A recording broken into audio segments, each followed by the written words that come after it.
On the podcast today, we are going to speak about Chapter 74 of the Tao Te Ching, which makes up the 74th episode of the 81 Meditations on the Tao Te Ching. And as usual, Guiyang will read Jia Fu Feng and Jane English's translation, and I will read Derek Lin's translation. If people are not afraid to die, it is of no avail to threaten them with death. If people live in constant fear of dying, and if breaking the law means that someone will be killed, who will dare to break the law? There is always an official executioner. If you try to take his place, it is like trying to be a master carpenter and cutting wood. If you try to cut wood like a master carpenter, you will only hurt your hand. People do not fear death. How can they be threatened with death? If people are made to constantly fear death, then those who act unlawfully, I can capture and kill them. Who would dare? There exists a master executioner that kills. If we substitute for the master executioner to kill, it is like substituting for the great carpenter to cut. Those who substitute for the great carpenter to cut, it is rare that they do not hurt their own hands. So again, in this chapter, we return to how a leader should rule, how we should govern ourselves through the path of Wu Wei. And we have a word in here, executioner, the master executioner, which is basically the same as the heavenly net from the previous chapter, which we're referring to here as the absolute and ultimate Tao in this chapter. Yes, Lao Tzu is using like a metaphor of being a forceful nature of leadership, right here. So the leading by like force, like using violence, for instance, so that using fear to rule a nation or control the people. But what if people are not afraid of such instance, for example? Would this violence have any power behind it? So Lao Tzu is trying to say how leadership should come from the non-interfering aspect. Yeah, that's right. And again, as to speak to what you were saying, like how if people are one with the Tao, they know the Tao, they don't fear death, they embrace life, those people are hard to govern, right? And it's hard to impose fear on them or control them. And so often a weak leader tries to control through the use of force and the use of fear tactics. We see this all around the world with particular governments trying to control people. And again, when you have, say, a lack of godliness in your life, then sometimes you can be easy to control. Like, say, for example, someone who doesn't believe in the Tao can be easy to control because they don't think about karmic actions. They don't think about you reap what you sow. They just think life is just about things just bumping into each other and only the strong will survive and so forth and so on. And unfortunately, a lot of leaders think in that manner as well. So they don't have that sense of Tao in their life. So they don't believe in the karmic law of the Tao. So they don't believe in that, you know, if you take something away from someone that you will have to reap the consequences of that. In a different sort of way too. You know, a lot of people don't understand that type of karma in Taoism because they think that, say, for example, if I steal something from you, then something that I own will get stolen from me. But that's not actually how it operates. It'll function in your life in a certain way, but it won't be exactly to that same degree. Like, you won't get something stolen from you, but you may get punished in a certain way. And so in this chapter, it's saying that an unintelligent ruler thinks that they're the executioner, right? They're the one that govern the society, but it's the Tao that governs the world. And so in the chapter it says you shouldn't put yourself in the Tao's place because that is like the great carpenter. That's like you trying to substitute the great carpenter. And often if you're not skillful enough, you'll cut your hands, right? And so the ones who are a real carpenter are the ones who understand the path of non-interference, of Wu Wei, and allow the master executioner to run its course while you just live your life in accord with that. Yes, that's why actually I changed a little bit for my own understanding instead of using the word death and dying.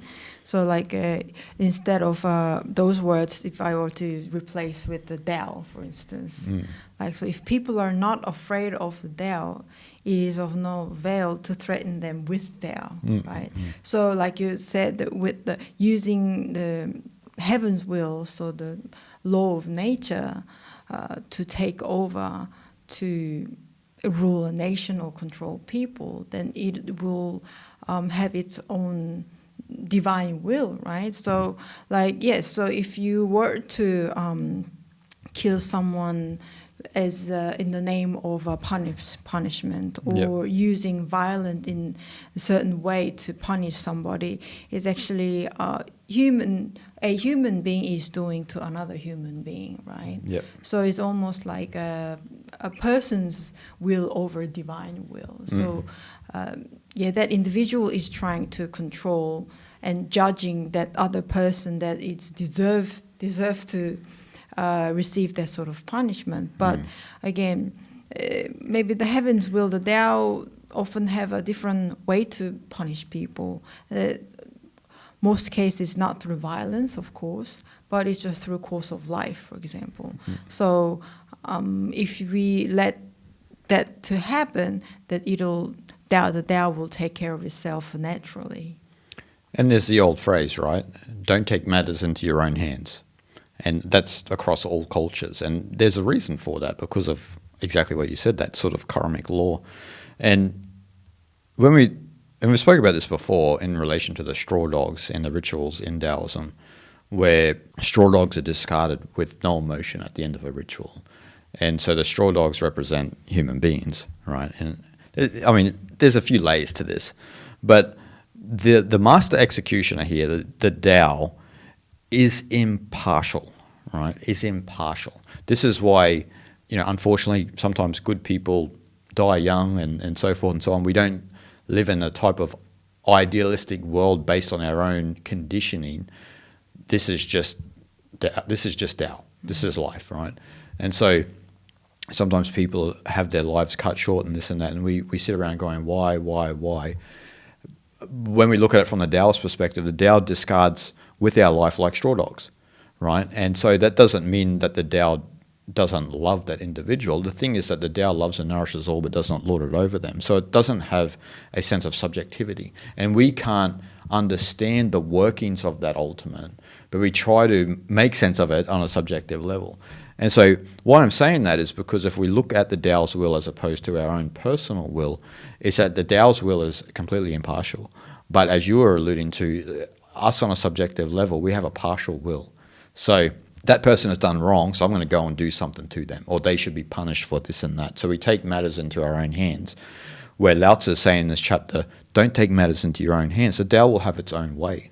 Now, if that means that the criminal is going to live to 120 years and a good person has their life cut short at 50, then that's the way it is. We don't really understand why that is. Doesn't mean also that at the same time that the criminal has lived a good life, right?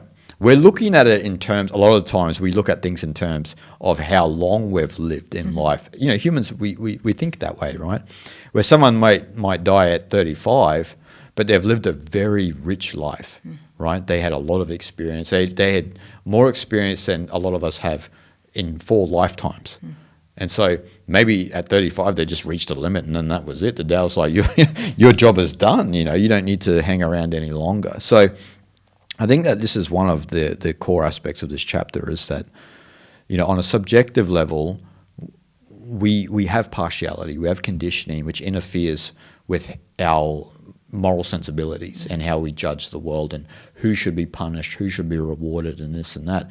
But Lao Tzu and Zhuangzi and the Taoist sage are completely always impartial, because they embody the Tao and they act in accord with the Tao, and the Tao is completely impartial and allows life to run its course.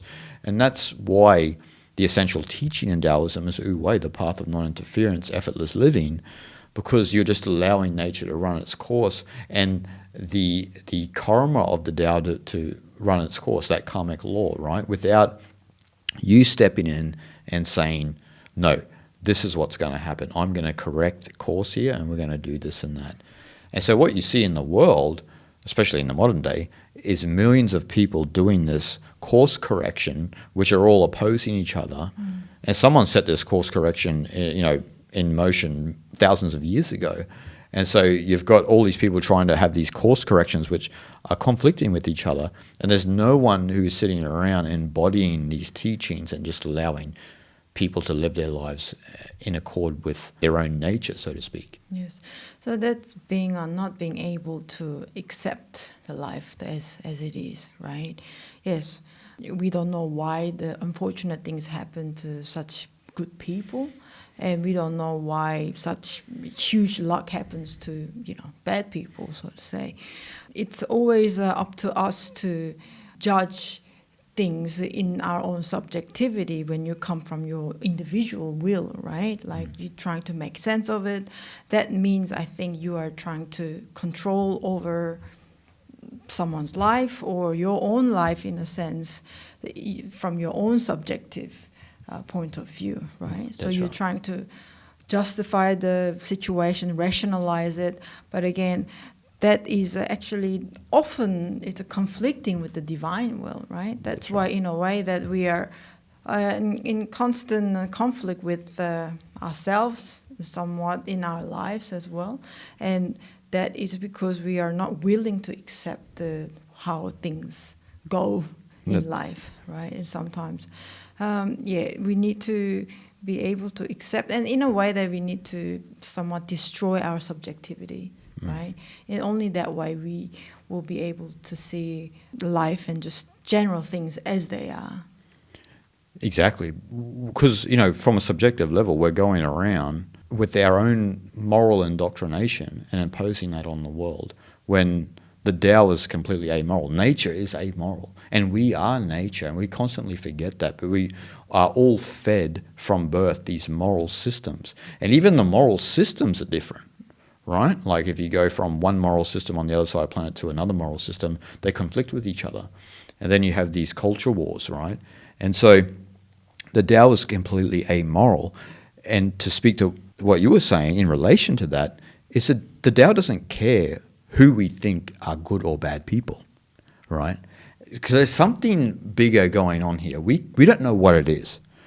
Mencius would say it's fundamentally good, but from our puny intellects and our puny sense of rationality, we can't sort of understand, like what you were saying, why good things happen to bad people or bad things happen to good people. But again, we're judging it from our own moral sensibilities and our own idea of what we think an ideal world would look like, right? An enlightened society, so to speak, a type of utopia, where a utopia is a complete illusion. And that is, it doesn't even fit in with any part of nature. There is no utopian aspect of nature, so to speak, right? Like, what's a utopia for a gazelle? What's a utopia for a lion, right? The utopia for a lion is to feast on a gazelle all day long. And the utopia for a gazelle is that lions never existed. So we're running around thinking that we can create this idealistic society because we have our own sense of moral sensibilities. And that may be good on a communal level, and usually a smaller communal level too, not a vast communal level like, say, a global level, because we all come from different cultures and societies. And from that perspective, it's just good to get along and, obviously you shouldn't harm each other and basic, human intuitions.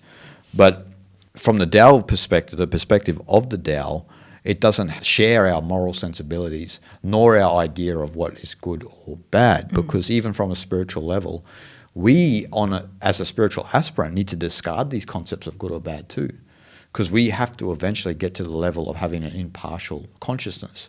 That's the enlightened consciousness, right? Where you're not dissecting the world up into this or that. Because the idea of dissecting the world up into this or that is why we have good and bad, right? It becomes this dichotomy. And so we essentially have to cleanse that out of our psychosomatic system so that we can eventually, hopefully, see the world with clean eyes. Yes, we have the same idea with the word karma, right? You gotta do good things to bring the good things for you, and if you do bad things will come to you. Again, karmic justice is not about that, right? Again, that itself is come from our own subjective moral sensibility.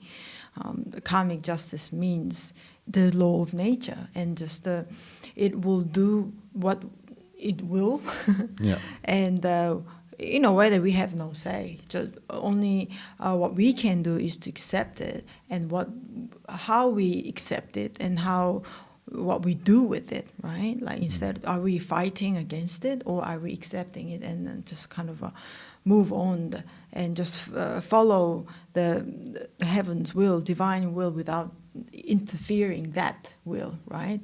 Without it spoiling with our individual will.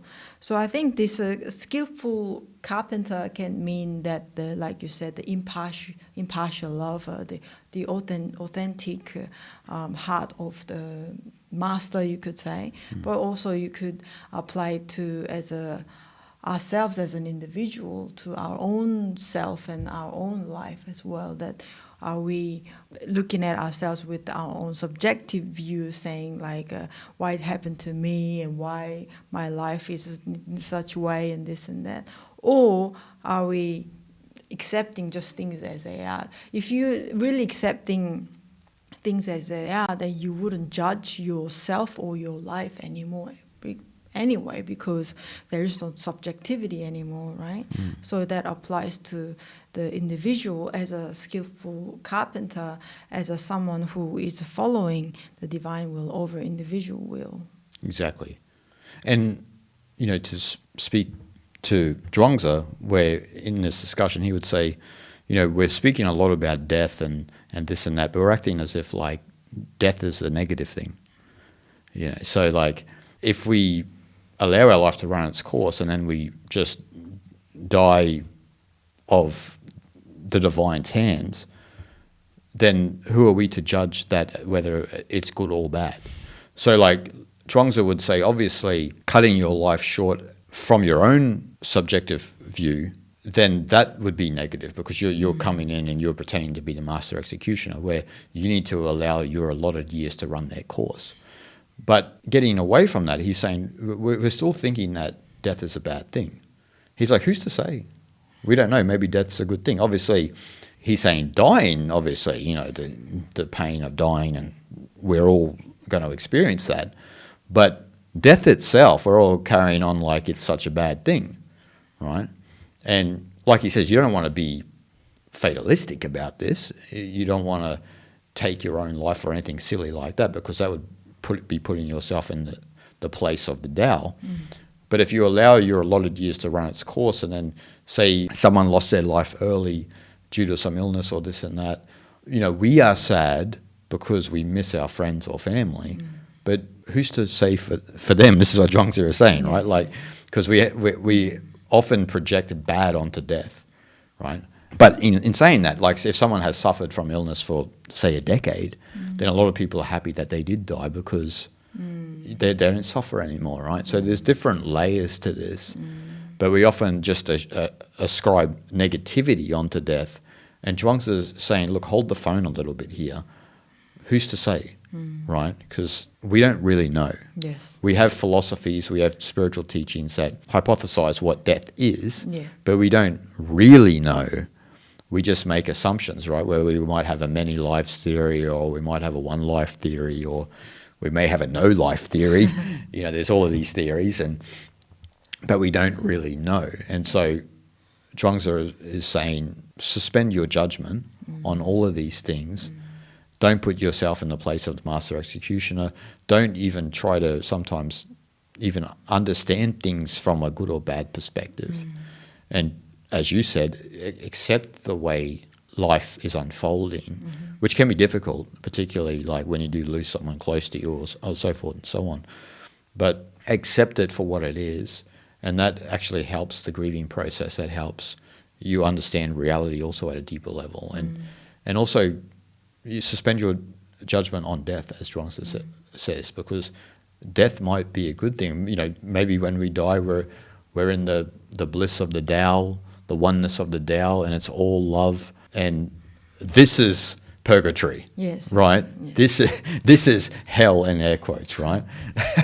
where we're walking around thinking that this is heaven and so forth and so on. But that's Zhuangzi's view. Like, he's looking at even death from a perspective of impartiality, as opposed to having like this projection of negativity on it.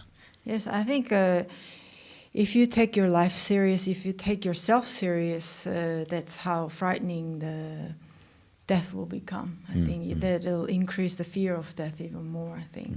Because we think we are, in this lifetime, with this body, we are limited with this physical form, right? So within this physical form, more we believe in it, the death will become great fear, right? But in a sense that death exists because also we are somehow here as well. There's birth, right? So there is a famous quote by a great Theravada monk, Ajahn Chah, saying, as much as we are crying out upon death, we should cry out upon birth as well, right? So that's a different way to look at it. So that's if we shift our point of view upon death, that is a negative. But if you can lift up and go beyond from that point of view, then no longer death is good or bad. It's just how things are. That's right. And so that's basically what the chapter is about, like moving our sense of partiality into impartiality, isn't it? On all spheres. Like we mentioned death there just briefly, but in all aspects of life, like not looking at things from our own conditioning, our own subjective perspective, because as soon as we do that, then we start to interfere with life. And unfortunately, that's how we govern ourselves, that's how a ruler governs society, and that's how a government governs a country. And so there's many different layers to this. But on a personal level, on an individual level, you can't govern yourself too harshly. Yes. You need to allow space in your life to allow past indiscretions to evaporate. You should not be judged always for your own past indiscretions. Unless, what you committed was very violent or something of this nature. But most of us aren't like that. Most of us just make mistakes in life that are stupid, or so forth and so on. But you shouldn't always be judged for those. And look, we are often our own worst critics, right? So like we can handle most of the time other people's criticism, but we can't handle the criticism of ourselves. So that's something for all of us to think about, is that are you allowing wu-wei to happen in your own life? Are you letting your past go so that you can live in a positive future? If we're always have this negative talk about the karma of our own lives, the karma of our future will be the same. And so what we need to do is let that go and allow a positive future to come up on the horizon of our own life. So guys, we hope you enjoyed, and we'll see you guys next time.